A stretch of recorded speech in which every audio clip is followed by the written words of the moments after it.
Thanks to the support as a channel member, Max CSGO. Well, I guess it all comes down to this. Europa League semi-final, both legs against Sporting. We probably can't qualify for Europe again through the league now. So if we want to be in Europe again next year, we kind of have to win it.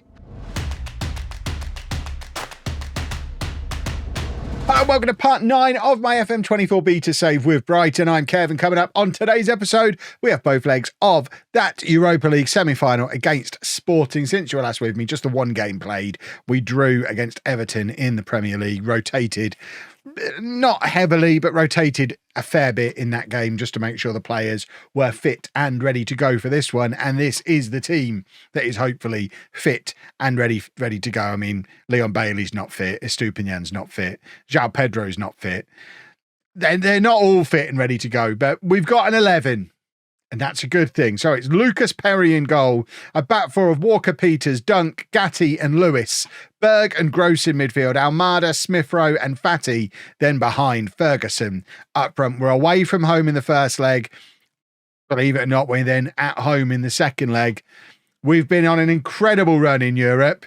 If we can somehow go one step further. I mean, a European final would be lovely. I have no expectation that we're going to win it because the other semi-final is Inter and Manchester United, both of which you would expect to beat us relatively comfortably.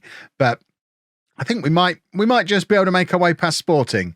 We shall see. It depends if we've still got enough in the tank because we've had a long season. We've played a lot of football. We've had deep runs in the FA Cup and the Europa League. And of course, a lot of stress earlier in the year when we were bottom of the league for the first third of the season, rock bottom of the Premier League. So shows just how well we've done in the second 2/3. Title winning form, if you ask me, since Christmas. Nobody does ask me though, which I find quite rude. I feel like Sporting might have been in our group earlier on in the tournament, actually. And we did finish top of that group because now I'm seeing Marcus Edwards knocking around on a football pitch. I'm getting memories of him scoring against me recently. It was either in the group stage of the Europa League this year. It couldn't have been against Chelsea in my Twitch save because they're not in Europe.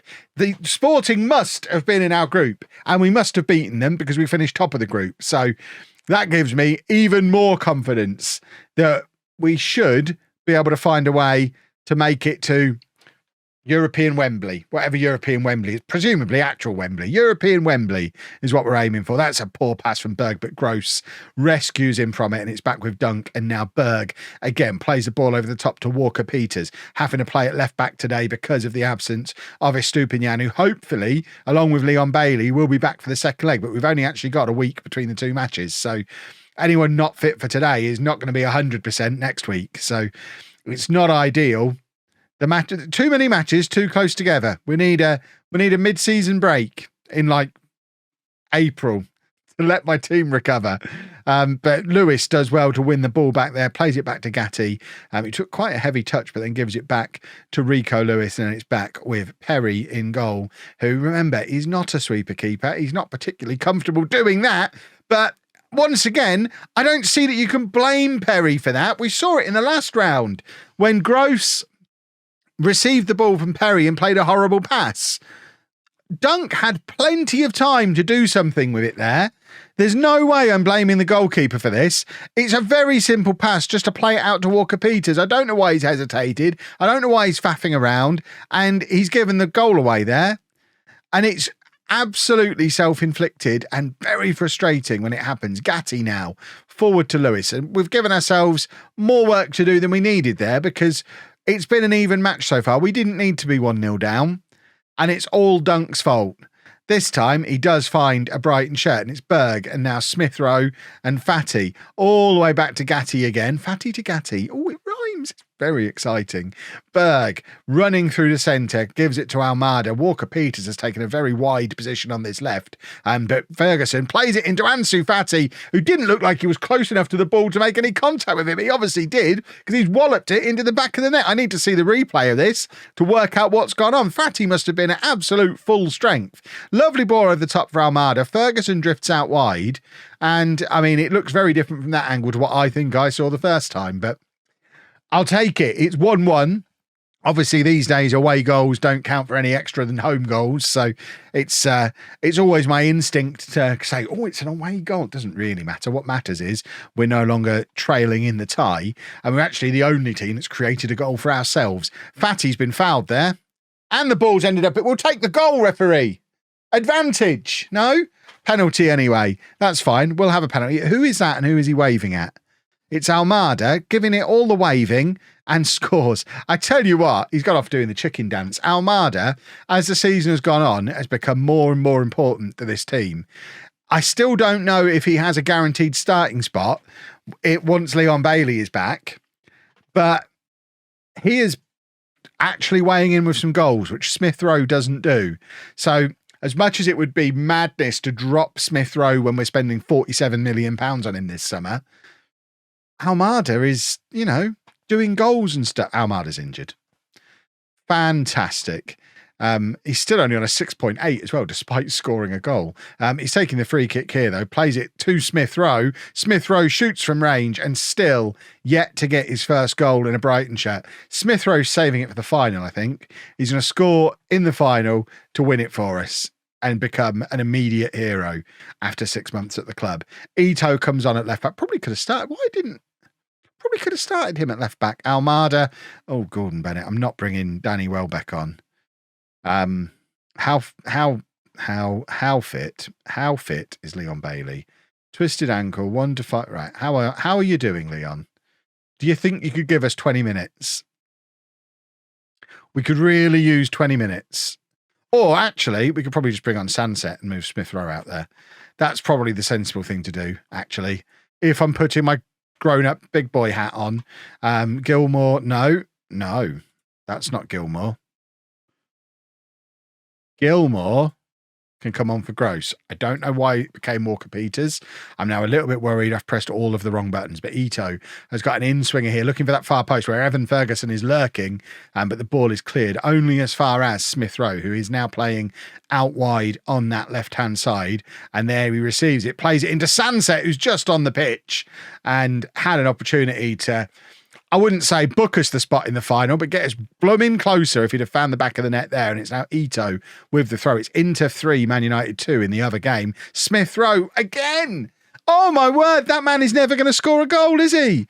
That one is a good save from the goalkeeper, and we've now got another in-swinging corner. Everyone's lurking at that near post, apart from Lewis Dunk, who's at the far.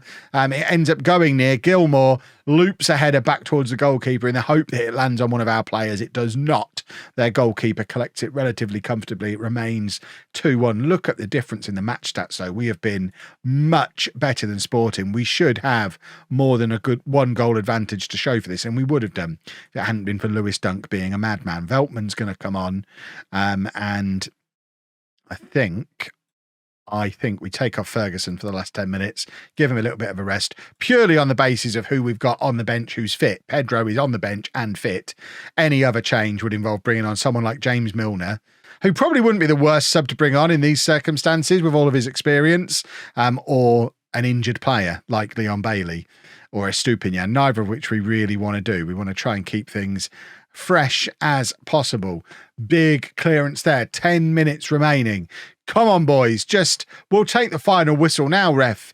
If you want to blow up now, we're all right with that. We don't need another goal. We'll just take the final whistle. We'd like to take an advantage back to our place if it's all the same with you. Referee. There he goes. Look. There's your whistle. Beautiful stuff. We have the lead going into the second leg. We've got a league game between the two ties because football never stops. So we've got to play West Ham in the league. The league just doesn't matter at this point. We're not going to catch Newcastle. Chelsea are not going to catch us. So we'll rotate heavily for West Ham, and then I'll be back for the second leg against Sporting. Well, some good news, bad news. We rotated the team against West Ham and won 3-0. So that was nice. Less nice, Emil Smith Rowe comes off the bench towards the end of the match and gets an injury and is out for the rest of the season. He's torn his groin muscle. That's the end of Emil Smith Rowe until we spend all that money on him. He never did score a goal this year. And the fairy tale of him winning the final for me is gone as well. But the league table, it is looking tasty. 2 games left to go. We're only 1 point behind Newcastle.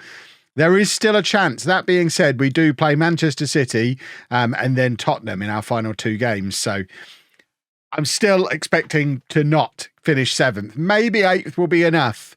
I think if the European coefficients go our way, the top 5 go into the Champions League, then 2 into the Europa League, and I think 8th might be enough for the Conference League. We don't want the Conference League, though. We want to be in the Champions League, which, of course, we get if we win the Europa League. That only just occurred to me. This is the team. Lucas Perry in goal, a back four of Estupinian, Dunk, Gatti and Walker-Peters, Berg and Gross in midfield, Fati, Sanset and João Pedro, then behind Ferguson. Up front, Leon Bailey still not fit to play. So with the injury to the injury to Smith Rowe, it does mean João Pedro gets a route into the team. Almada also picking up a knock as well, meaning he's only going to be starting from the bench. I think he's on the bench. He's fit enough for the bench. The injuries are piling up. It's not ideal, but have we got enough to make it past Sporting one more time? The 4th time this season we've played Sporting. Can we beat them again? Let's become their permanent bogey team. Estupinian, who's still got a grumpy on because of the team talk in the last episode, but doesn't stop him. Did Estupinian play that ball? Ferguson with a lovely finish. It's been disallowed immediately. We don't even get to see a replay. I think it was Estupinian who played the ball over, but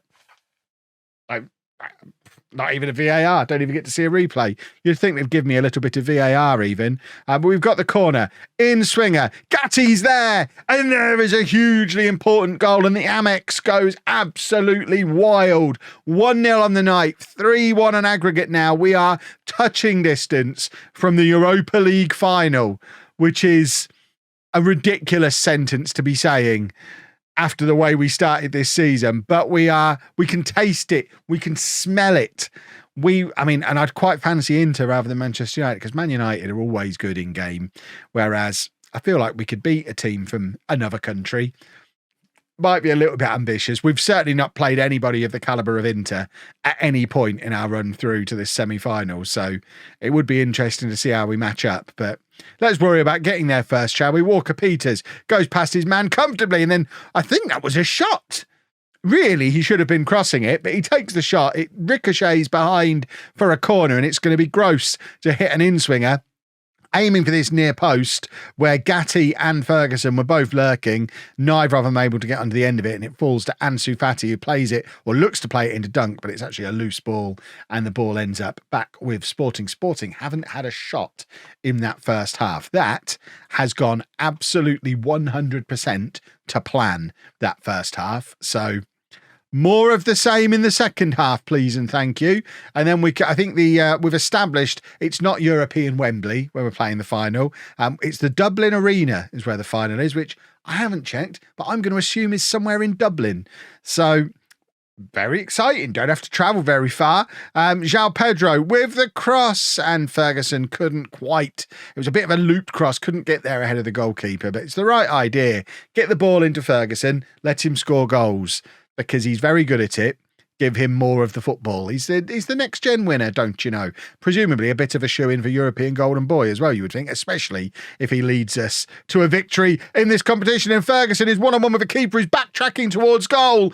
And, the defender does very well, actually, to get back and just force him wide enough to have a wild shot from a tight angle. And it was a good opportunity. Somebody made a save somewhere in there because it's become a corner. I thought it was going to fall to João Pedro. It doesn't. But Walker-Peters is there to collect. And still, no shots for Sporting. And we maintain a 2-goal advantage. It's all still going very, very well, which is jolly good. One of my boys, Pedrog, for Sporting, has picked up a knock as well. So he's had to go off. And I'm hoping we're just seeing this out from here. This is such a stupid thing to say. It's relatively stress-free so far. Almada's coming on. We're also going to bring on Pedro for Ferguson, and we're going to take off João Pedro and bring on an almost fit again Leon Bailey. In fact, Sanset is shattered as well. Gross can move. We're doing 4 changes. We're getting to that stage of the season. Gilmore was great against West Ham, by the way. So Gilmore can definitely do a job. He scored 2 goals against West Ham and was just involved in everything, pulling all the strings. So maybe Gilmore is better than I've given him credit for. So no harm in getting him involved in a big game like this. And we've got another corner. We are absolutely bombarding them with these set pieces. It's Bailey with the in-swinger. Look, aiming for Gilmore, which seems like a strange target. Is he a big boy? I mean, I'm going to trust that my set piece guy knows what he's doing when he's sorting out our priority orders for these set pieces. Almada comes inside. He's got plenty. I say he's not got any options. He's going to keep running, feed it into Bailey. That was wonderful work from Almada. I've spoken very positively about him lately, and once again, showing just how good he is. And we've got one more substitution left to make. Estupinian is tired. Hiroki Ito can come on. Easy substitution to make there. Estupinian's a grumpy boy. Ito stronger defensively than Estupinian is, which is what we need in these circumstances, and it's Gross now to Berg. Berg, what a pass for Pedro. Surely this is it. He's hit the crossbar. I think he was offside anyway, but a goal there, that's us in the final. And it looks like it's going to be versus Inter because I think they won the first leg 3-2. They're 2-1 up now at Old Trafford, but we have given the ball away there, and Sporting might have a lifeline here. They burst through and fire wide. Well, that looked like that was probably the opportunity for Sporting to get back into the game. In fact, did Perry make the save? Wowzers, what an important save that was. It looked like he just flailed it wide, but I guess Perry's pushed it round the post. What a signing he's turning out to be. And Sporting on the attack again. Dunk, just hoof it. Don't play it to Bailey. Lovely and calm, isn't he? Stop being so calm. Just kick the ball really hard. Goodness me. 3-1 on aggregate. Clock is ticking down. I think we're there, and I think we face Inter, and that, of course, will be tomorrow's video. Let's just wait for the confirmation to come in. A spot in the Champions League. That is right, isn't it? Let me know in the comments. We do go in the Champions League if we win this, I think. I'm sure we do. Inter, who are second in Serie A. Well, that's quite a big deal, isn't it? Imagine if we could get ourselves into 7th place before we do it as well. That would be lovely. If you've enjoyed that, please make sure you leave a nice big thumbs up on there for me. Subscribe to the channel for daily Football Manager videos. And thank you very much for watching.